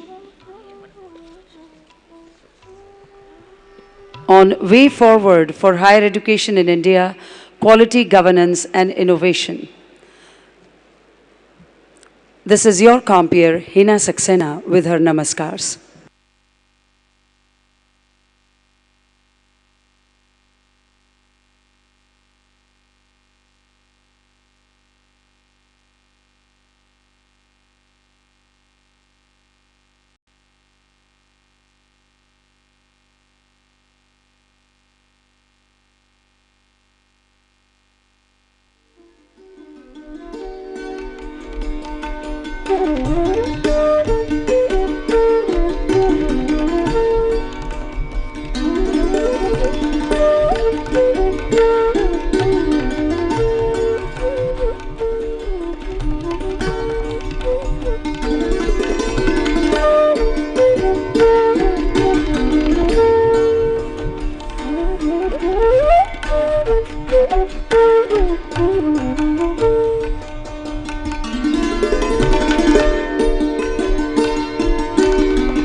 We request all the delegates to please reassemble in this hall exactly after 10 minutes so that we keep in time with the schedule charted out for the complete day. Thank you.